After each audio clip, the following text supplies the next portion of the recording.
In this video, you're getting a full step-by-step guide on how to make your own AI cartoon videos, even if you've never done anything like this before. By the time you're finished, you'll be able to create results just like this. And honestly, it's easier than you'd think. And the reason this matters so much right now is because these videos aren't just fun experiments with AI. They're one of the fastest ways to grow online today. They can rack up thousands, even millions of views across YouTube Shorts, TikTok, and Instagram. And that attention can translate directly into real money through monetization, brand deals, and entire businesses you can build on top of your content. So if you've been waiting for a complete tutorial that takes you from zero to a finished AI cartoon video, this is it. This is exactly what I'll be walking you through today. So the way we're going to be creating these AI cartoons is basically in 4 steps. First of all, we're going to create the script. And while we're doing that, I'm also going to teach you exactly how to write a good cartoon script yourself. Plus, I'll give you an AI template that makes the whole process easier. After that, we'll move into the image generation part. That's where we'll actually start turning the script into visuals, using a secret tool that makes the whole process easier. Then once we've got the images, we'll convert them into videos so you're not just stuck with static pictures, but you actually have a moving cartoon.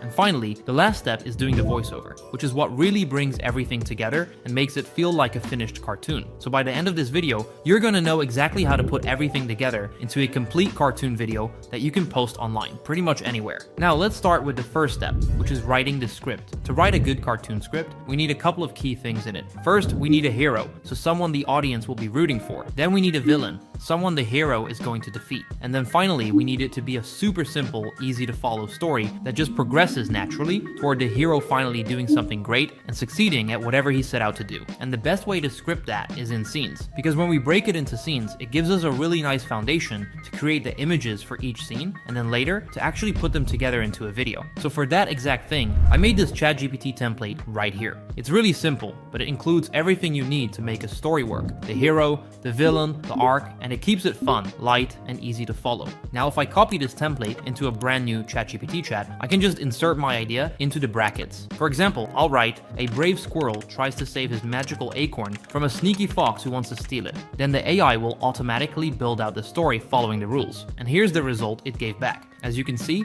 it made a total of 7 scenes for this cartoon. It starts off with the squirrel playing in the forest. Then the fox shows up. The squirrel tries to escape and hide the acorn, and in the end, the fox loses. Our villain is defeated, and it ends with a happy victory for the squirrel. This is honestly the best and simplest way I've found to write a script. So now that we've got our script in hand, let's move on and start generating some images. And so the tool I'm going to be using to create our cartoon is called OpenArt. The reason I'm using OpenArt is because it's basically a professional all-in-one tool that lets you do everything in one place. You can generate images, turn them into videos, upscale them, and even edit every asset live, all inside one platform, which means you don't need to deal with 5 different subscriptions or switch back and forth between random tools. Everything's all in OpenArt, simple and easy to use. Now to create our initial characters for the cartoon, we're going to be using a feature inside OpenArt called Characters. When you head over there, you'll see 3 options for how you can start. You can start with 4+ reference images, you can start with a single image, or you can just start with a description.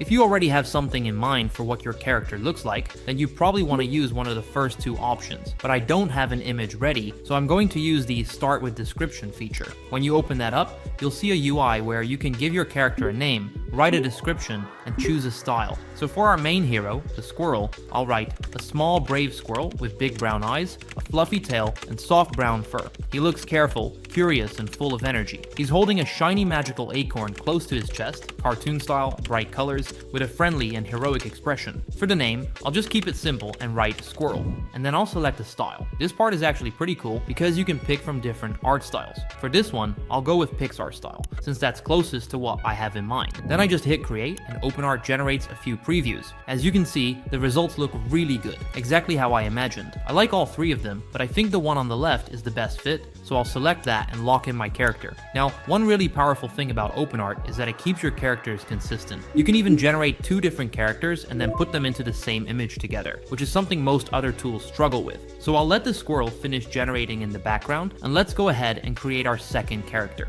the fox. For the fox, here's the description: a sneaky fox with sharp, clever eyes, pointy ears, and a long bushy tail. His fur is orange with a white belly and black paws. He has a sly grin that shows his mischievous nature. For the name, I'll just put Fox, and again, I'll select the Pixar style to keep it consistent. Once it's done, we get a few previews again, and just like with the squirrel, they look great. I like the one on the right, so I'll just use that one. The The generation usually only takes a few minutes, so it doesn't slow you down much at all. Now that we have both of our characters created, we can start building the actual scene images. Let's start with our first scene, which is just a squirrel. I'll click create on the squirrel icon and it'll open up a new workflow. Inside the workflow, there are a few things you need to know. First, in the prompt section, you basically describe what's happening in the scene and you can add your characters to it. You can add your first character, add your second character, and also create interactions between them. I'll show you how that works in just a second. Then you've got prompt adherence, which controls how strictly the AI sticks to your description. You also have character settings, which let you control how closely it remembers the character and whether it keeps it close consistent from scene to scene. So let's create our first image. For this, I already made a template in ChatGPT. All I have to do is paste in the scene description, and the template gives me back a full image prompt I can copy over to OpenArt. For example, in the template, it'll say character 1 as a placeholder. In my case, that's the squirrel. So I just replace it with squirrel. Then I'm good to go. I'll set it to generate 4 images just to make sure we get at least one really good one. And as you can see, the results came out perfect. The AI followed the description exactly, and the squirrel came out looking just the way I envisioned. Now let's move on to the second prompt. This one uses a character 2, which in our case is the fox. To add him, I just click on the add character button, and now he shows up in the UI. Then when I'm writing the prompt, I'll replace character 2 with fox. And now let's hit create and see what we get. And there we go, it looks amazing. Both characters show up together in the same scene, consistent with their designs. And it's exactly how I wanted it to look. So that's basically how the image workflow goes. You go back to ChatGPT, grab the prompt from the template, paste it into OpenArt, and generate the image. Then just repeat that for each scene. By the way, if you're making actual shorts, you'd normally want to set everything up in vertical format. Since this is a long form video though, I'm keeping it in landscape so it's easier for you to see the details. Let's do the next one. It's a scene with both characters, so I'll replace character 1 with squirrel and character 2 with fox. If you mix them up, things can get weird really fast, so just make sure the names are matched correctly. And as you can see, it generated just fine. So I'll go ahead and finish up the rest of the images in the same way. Once they're all done, I'll mark my favorites with a star so they're easy to keep track of. And now all the images are ready to go. So to generate our videos, this part is actually pretty simple. We've already done the hard work by generating all the images. Now all you need to do is head over to the video section in OpenArt. Make sure you're switched over to the image to video option, which is the one that starts off with a starting frame. Then you just select your model. Personally, I recommend going with Kling 2.1 or Kling 2.5, since those give the best results for cartoons. Google VO3 is the most realistic model, but we don't really need realism here. We want more saturation in the colors, everything looking nice, happy, and cartoon-like. So Kling is the way to go. So I'll select Kling 2.5 and grab my first scene image. You can do this really easily without even downloading the files. Just click on history, and you'll see every image you've made already sitting there ready to go. So I'll just pick the first one, click confirm, and now we can write the prompt. Now, you might have already noticed that when you're using the template, it actually generates a video prompt for you as well. So it's basically the exact same process we used for images. You just grab the prompt from ChatGPT, paste it into the model,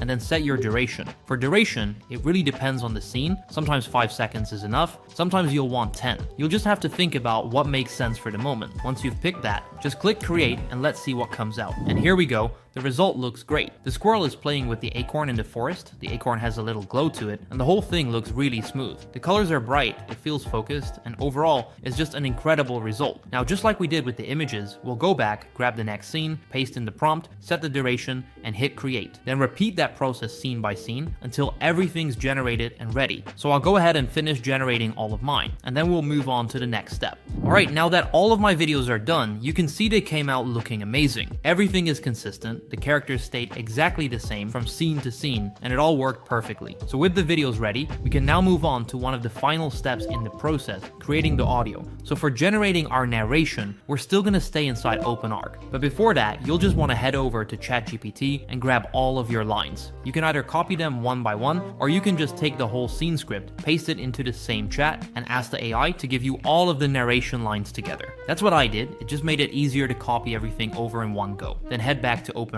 and down in the bottom left, you'll see the audio section. This part uses ElevenLabs as the model, and as you probably know, ElevenLabs is one of the best tools out there for speech generation, so it works perfectly for narration. I'll paste all my lines into the prompt window. You can also do it one line at a time if you prefer, but honestly, I think it's just easier to generate everything at once and then cut it up later in your editing tool if something doesn't line up perfectly with a scene. As long as you end each sentence cleanly, the AI will leave enough of a pause for you to move the lines around without any problem. Now Now comes the fun part, picking your voice. For this one, I wanted to feel like an older guy telling the story to his grandchildren. So I'm gonna go with American, male, and old. That narrows it down to a few options, and out of those, I really like Jesse the best. So I'll select Jesse, and then let's walk through the settings. Stability controls how steady the voice sounds. If you lower it, the voice becomes stiff and monotone. If you raise it, it gets more natural with a little bit of play. Since this is kind of a children's story, I'll set it a little higher at around 0.6. Similarity boost determines how closely the AI sticks to the original voice. So I'll just leave that at 0.5. Then there's style exaggeration. This makes the voice more animated or dramatic, but I don't really want that for this story. So I'll keep it very low at 0.1. Finally, the speed. By default, it's set at 1, but I'm going to slow it down just a little to 0.9, so it feels more like storytelling. Once all that's set, I'll click create. This is Sammy the Squirrel. He has a very special acorn full of magic and sparkle. And as you can hear, the result sounds really good. It's exactly the type of narration I had in mind. Plus, the pacing naturally leaves just enough space so that, if needed, I can cut it up and move lines around in editing without it sounding weird. So I'll hit the download button, and now we've got all of our assets ready to go. Next, I'll head over to my video editor of choice, which for me is CapCut. I'll open a new project, drag in all my assets, and start lining them up. I'll put the videos in the right order, add in the generated narration, and sync everything up. And with that, everything is done. I'll export the final video, and let's take a look. This is Sammy the Squirrel. He has a very special acorn full of magic and sparkle. But look, the sneaky fox wants to steal Sammy's magical acorn. The fox creeps closer, but Sammy's ready to protect his treasure. Zoom! Sammy runs as fast as he can, with the fox chasing right behind. Sammy is clever. He hides the acorn up high, where the fox cannot reach. Oh no, the fox falls into the bushes. Sammy's magical acorn is safe at last. Sammy the brave squirrel saved his magical acorn, and the forest is happy again. The result looks very, very good. The video generation came out amazing, and the characters stayed consistent across all the scenes, which is something a lot of people skip, and it ends up ruining the immersion. Here, it really holds together. So overall, I'd say this is a very strong result. So now you know how to take an idea straight out of your head and turn it into a finished cartoon ready to post online. And the cool part is, you can use this to start growing really fast, whether you're posting YouTube Shorts, TikToks, or any other kind of short form content. And what makes this whole process even better is that we did all of it inside OpenArt, with no need of switching multiple subscriptions or dealing with logins everywhere. Everything you need is right there in one place, which just makes the whole workflow smoother and a lot more fun. So if you want to start creating your own cartoons or any kind of AI content, go ahead and start using OpenArt with the link down in the description. Thanks for watching, and I'll see you in the next one.